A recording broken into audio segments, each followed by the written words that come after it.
Good morning friends. இந்த வீடியோவில் நம்ம ஒரு 2 முக்கியமான பேங்கிங் ரிஃபார்ம்ஸ் வந்து இந்த வீடியோவில் வந்து பார்க்க போகிறோம். ஸோ ஃபஸ்ட்டு என்ன அப்படின்னா, பேங்கிங் லாஸ், அதாவது அமெண்ட்மெண்ட் ஆக்ட் வந்து 2025 வந்து இம்ப்ளிமெண்ட் ஆக போகுது. ஓகேங்களா, ஒரு 19 அமெண்ட்மெண்ட்ஸ் வந்து கொண்டு வர போகிறாங்க. முதல்ல வந்து ஒரு 9 அமெண்ட்மெண்ட் வந்து ஆகஸ்ட் 1 இம்ப்ளிமெண்ட் பண்ண போகிறாங்க. ஸோ அது என்ன அப்படின்னு சொல்லி நம்ம பார்த்துருவோம். இது வந்து சென்ட்ரல் கவர்மெண்ட் சைட்லேருந்து வரக்கூடிய ஒரு அமெண்ட்மெண்ட் ஆக்ட். ஓகேங்களா. ஸோ செகண்ட் வந்து பார்த்திங்கன்னா, ஏயு ஸ்மால் ஃபினான்ஸ் பேங்க் இருக்கு இல்லையா, அது வந்து இப்போ யூனிவர்சல் பேங்கிங் லைசன்ஸ் அப்படிங்கிறது ஆர்பிஐ கிட்டேருந்து வாங்கியிருக்கு. ஸோ இதை பற்றின முக்கியமான எக்ஸாம் பாயிண்ட் ஆஃப் வியூவில் கொஷின்ஸ் வந்துச்சு அப்படின்னா எப்படி வரும் அப்படிங்கிறத வந்து பார்ப்போம். ஓகே, ஸோ ஃபஸ்ட்டு வந்து நம்ம பேங்கிங் லா அமெண்ட்மெண்ட் ஆக்ட் வந்து பார்த்துடலாமா? ஓகே, ஃபஸ்ட்டு என்ன அப்படின்னா, ஸோ இந்த பேங்கிங் அமெண்ட்மெண்ட் ஆக்ட் வந்து ஒரு 19 அமெண்ட்மெண்ட் வந்து கொண்டு வர போகிறாங்க. ஓகேங்களா. ஸோ இது வந்து ஒரு 5 லெஜிஸ்லேஷனில் இருந்து டெரைவ் பண்ண போகிறாங்க. ஸோ இது உள்ள இன்க்ளூடு. ஓகேங்களா. அது என்ன அப்படின்னா, reserve bank of RBI act இருக்கு இல்லையா, 1934. ஸோ அது ஒன்று. பேங்கிங் ரெகுலேஷன் ஆக்டு 1949 ஒன்று. அதுக்கப்புறம் state bank of India act 1955. அதுக்கப்புறம் banking company act 1970 and 1980. So இந்த 5 லெஜிஸ்லேஷனில் இருக்கக்கூடிய இந்த அமெண்ட்மெண்ட்ஸ் தான் வந்து கொண்டு வர போகிறாங்க. ஓகேவா, கிளியர் தானே? ஓகே, இனிஷியலாக வந்து ஒரு 9 அமெண்ட்மெண்ட்ஸை வந்து கிட்டத்தட்ட வந்து பார்த்தீங்க அப்படின்னா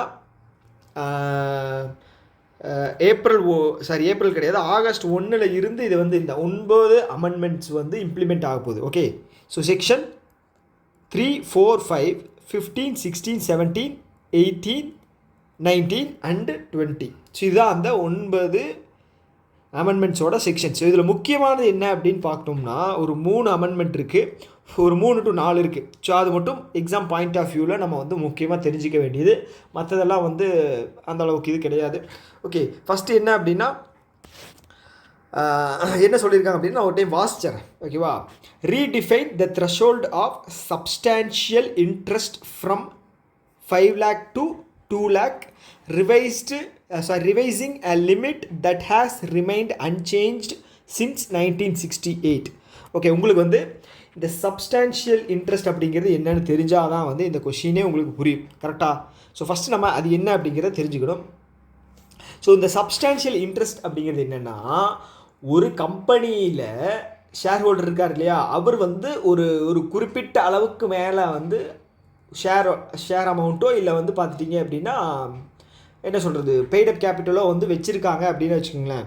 ஸோ அதுதான் வந்து சப்ஸ்டான்ஷியல் இன்ட்ரெஸ்ட் அப்படின்னு சொல்லுவாங்க. ஓகே, உதாரணத்துக்கு இப்போது எஸ்பிஐ இருக்குது. ஓகேங்களா. ஸோ இவங்க வந்து பார்த்துட்டிங்க அப்படின்னா பெய்டப் கேபிட்டல் அப்படிங்கிறது வந்து ரிலீஸ் பண்ணுறாங்க. ஓகேவா, பெய்டப் கேபிட்டல். ஸோ அதுக்கு முன்னாடி நீங்கள் பெய்டப் கேபிட்டல் அப்படிங்கிறது என்னென்னு தெரிஞ்சுக்கணும், ஆத்தரைஸ்டு கேபிட்டல் அப்படிங்கிறது என்னென்னு தெரிஞ்சுக்கணும். ஓகேவா.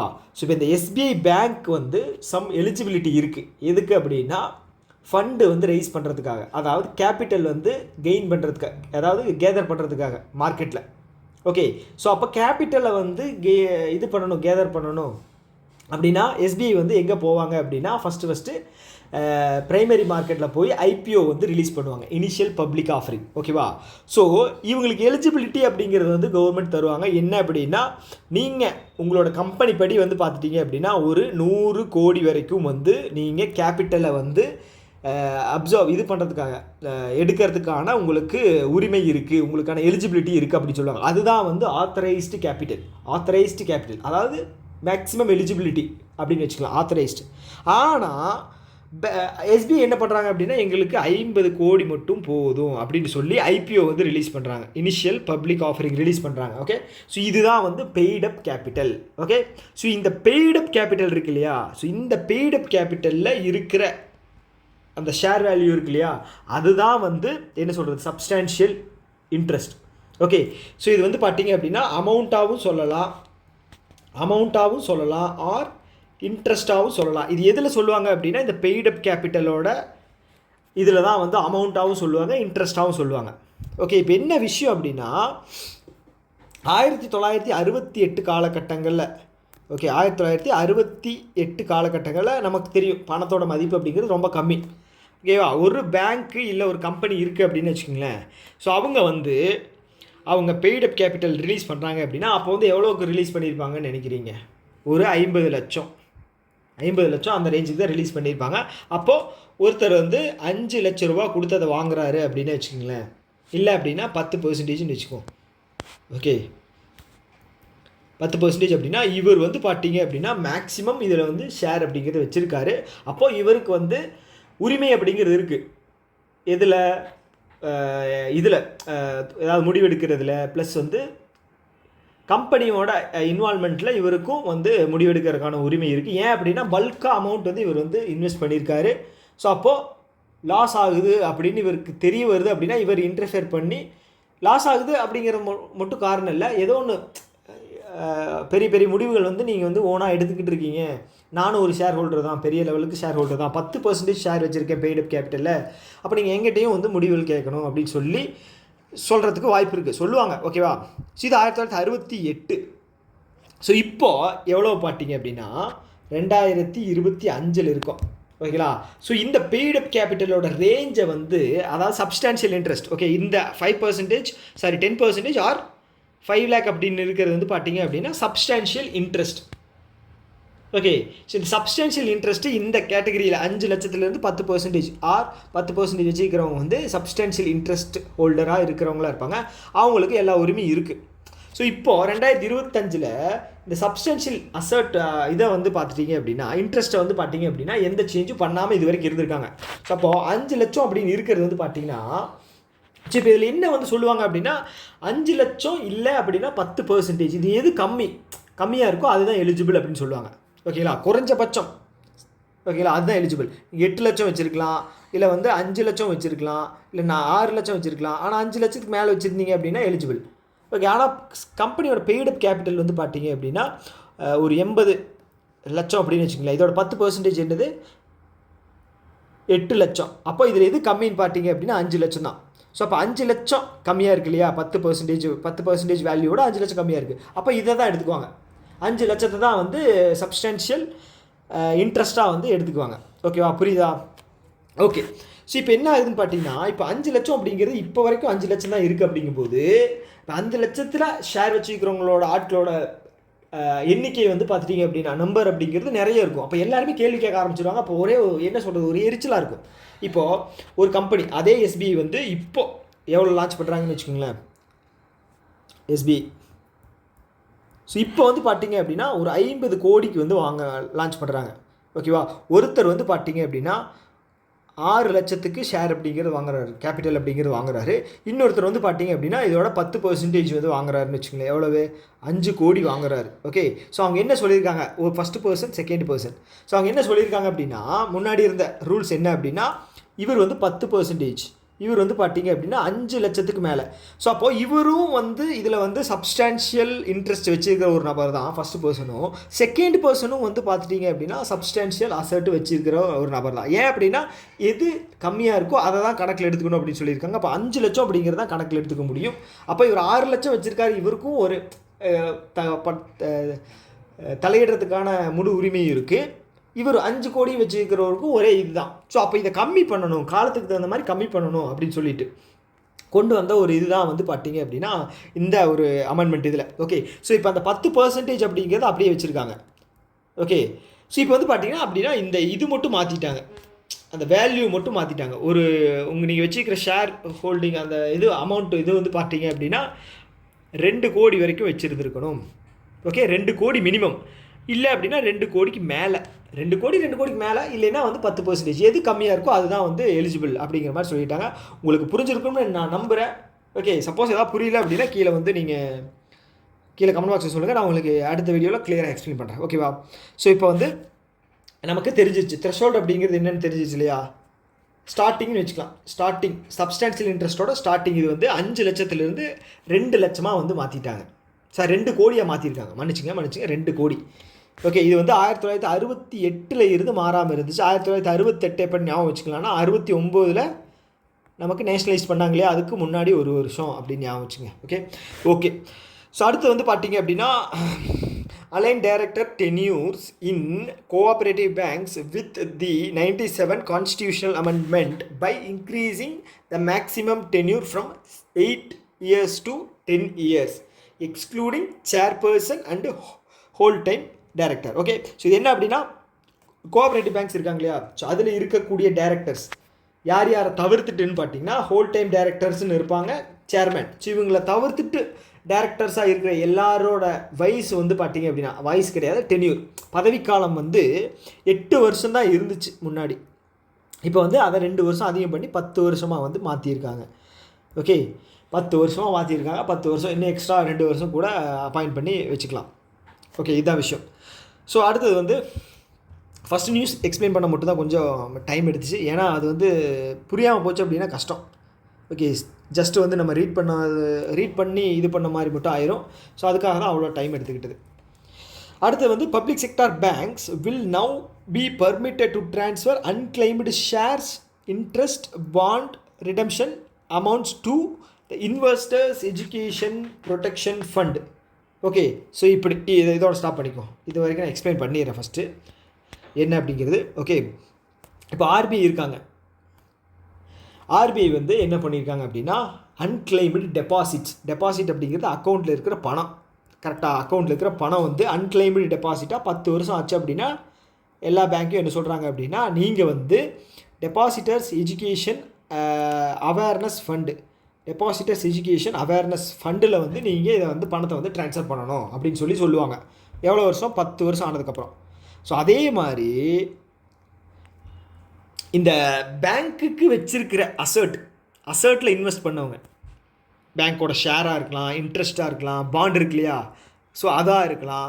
ஸோ அந்த இதை வந்து கிளைம் பண்ணாமல் இருப்பாங்க இல்லையா, அவங்களுக்கு வந்து என்ன பண்ணியிருக்காங்க அப்படின்னா, ஆர்பிஐ வந்து நீங்கள் அந்த கிளைம் பண்ணாத அமௌண்ட்டை வந்து பார்த்தீங்க அப்படின்னா இன்வெஸ்டர்ஸ் எஜுகேஷன் ப்ரொடெக்ஷன் ஃபண்ட், அது என்னென்னு பார்த்தீங்க அப்படின்னா டெபாசிட்டர்ஸ் எஜுகேஷன் இல்லைங்க awareness fund, AF.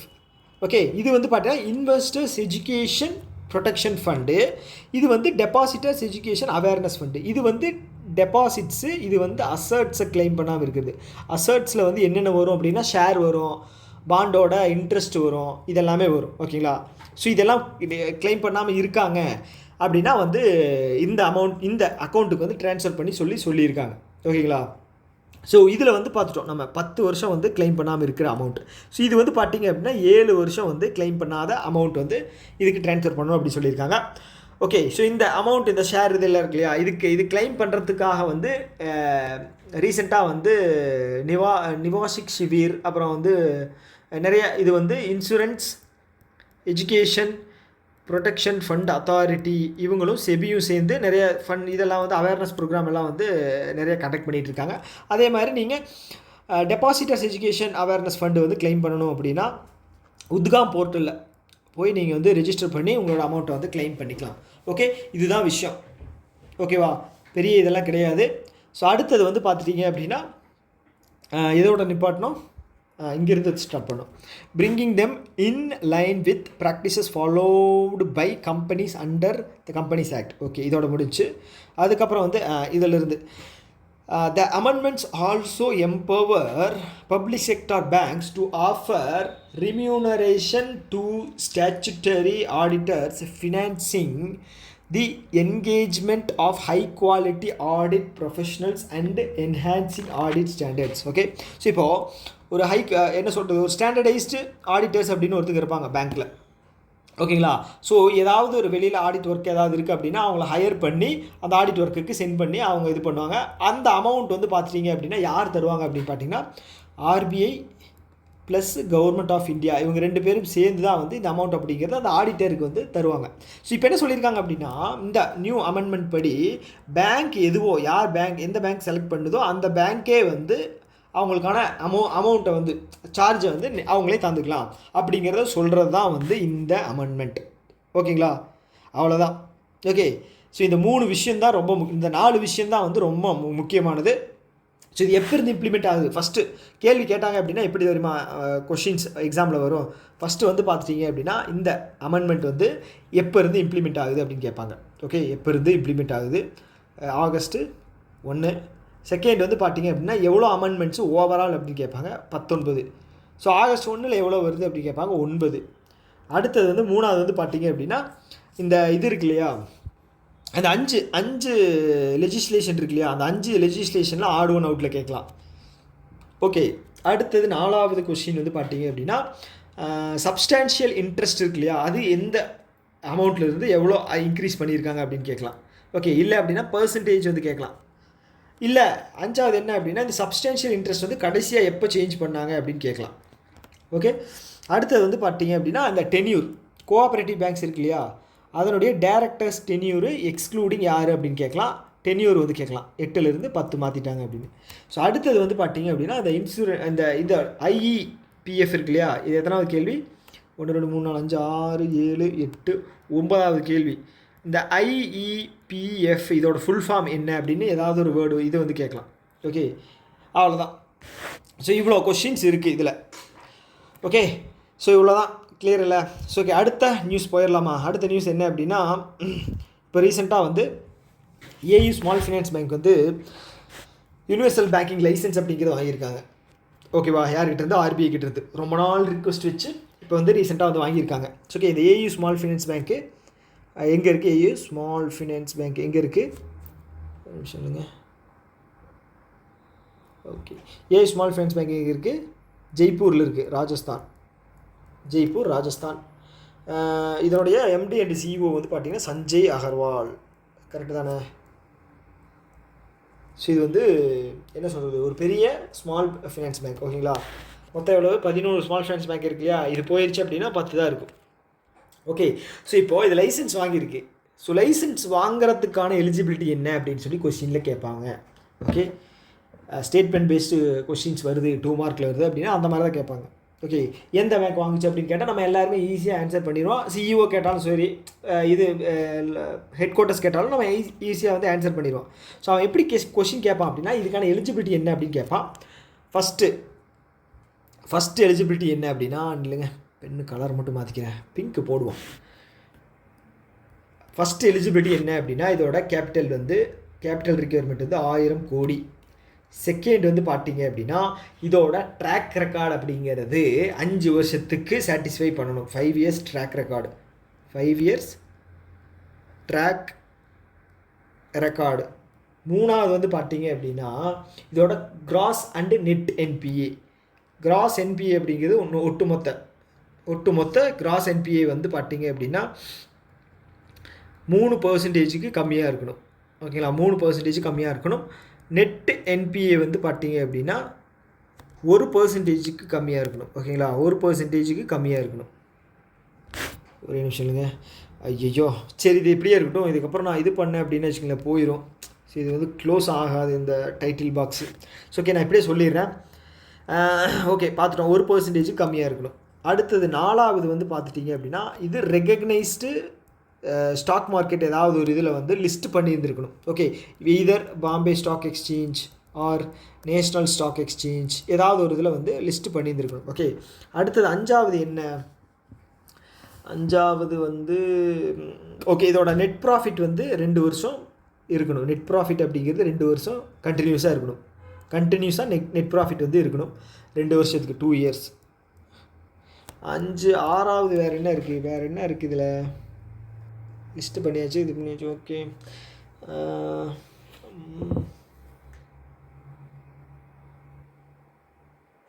Scheduled commercial bank licence இருந்திருக்கணும். ஷெட்யூல்டு கமர்ஷியல் பேங்க்கோட லைசன்ஸு இருந்திருக்கணும். ஓகேங்களா, இதை தாண்டி வேறு எதுவும் இல்லைன்னு நினைக்கிறேன் எலிஜிபிலிட்டி. இதை தாண்டி ஏதாவது இருக்குது அப்படின்னா கீழே கமெண்ட் பாக்ஸில் சொல்லுங்கள். எனக்கு வந்து படித்தது ஞாபகம் இருக்கிறது நான் சொல்கிறேன், மேக்ஸிமம் கவர் பண்ணிட்டேன்னு நினைக்கிறேன்.